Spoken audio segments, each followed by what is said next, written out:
What's good, YouTube? Welcome back for another video. As you see by the title, it is called The Significance of Feeding the 5,000.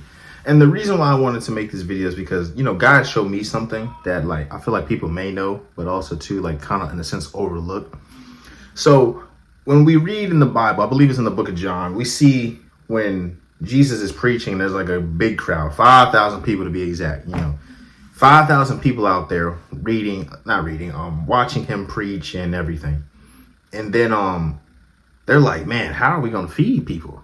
And later everybody's like, man, we ain't got enough money to go get nothing. We would need, a lot of money to go get this. And then later, and God was like, how much food do we have?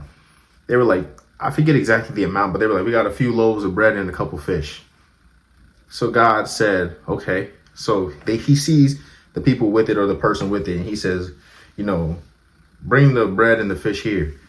So they bring the bread and the fish here, and then he puts it in a basket, and then he holds it up above his head and he prays.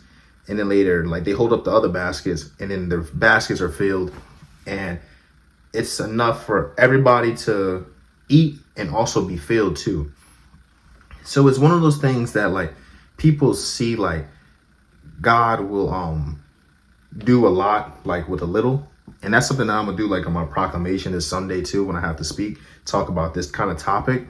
But it's one of those things that caught my ear and rang my ear was God's also looking for people who are obedient. And being obedient, is a blessing. You should just do it because God says, we should be obedient. But it's one of those situations, it's being obedient is the key factor in this. Because when Jesus said, all they have is when the people said all they have is the couple loaves of bread and a couple of fish, he said, okay, bring it here. The person, whoever had it, or the people who had it could have said no, this is for us. This is for me or for my family. Everybody else should have brought food, this and this and that. And that would have messed up the blessing.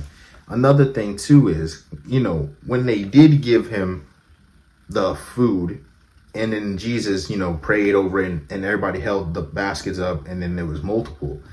God is seeing who is willing to give their very last, their very little bit to him in order for him to now bless you and everyone around you.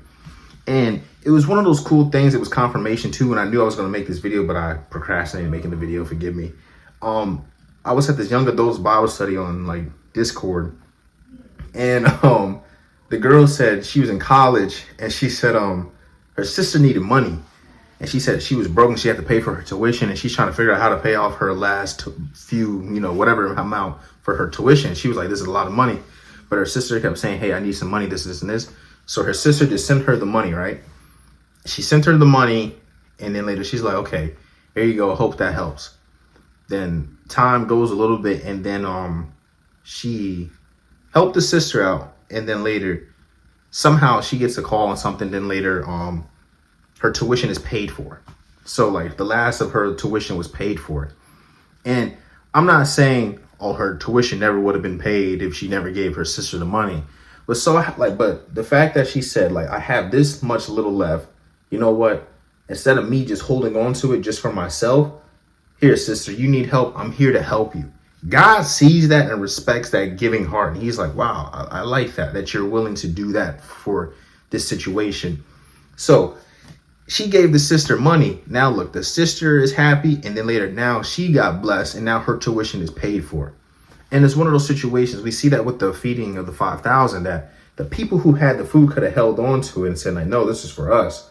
But they were giving hearts and said, here, you can have it. Being obedient to God, saying, hey, give me that. That's what cuts a lot of people's blessings. When God says, I need you to do this, a lot of people are like, no, I'm not doing that. And then later their blessings is not, they don't get those blessings that they should have got. For example, we see with the young rich man, when God was like, sell everything you have and follow me. That story shows how people are so holding on to their material things, and they're so I ain't doing all that just for you, Jesus. But it's one of those things. His life would have been so much more, and it's just past the material stuff, if he had just surrendered everything and did what Jesus said and followed him. So we see the 5,000, like I was just saying, they gave the food over, and then later, now Jesus blesses that person even the more and everyone around them. Because the cool thing too, it says that it didn't just say like everybody ate, but it said everybody was filled. So like that shows you God will like, he won't just give you something like, okay, here, like you got something, so you're good. But he's like, nah, I made sure you're filled. You're comfortable. You're like, okay, I needed that. I'm satisfied. I'm really good. And that was one thing that God was just truly showing me, was like, he's looking for people out there who are obedient. You know, if you have a little something out there, don't be stingy. Help others. You know, help your family, help your friends, help everyone. And it's one of those situations, God sees that and God honors that and God loves that about people. And, you know, it's one of those situations. Give that little bit, and then later you will see what God will do miraculously with that little bit. So I hope y'all learned something from this video. I hope y'all understand what I was saying from it. But I love y'all. I'll see y'all in the next one. Peace. Writing songs just like David, this my new songs put the spirit in. Let's go. I don't cross my heart, I'ma move far than I ever been. God gave me words when I couldn't word, let go my mistakes.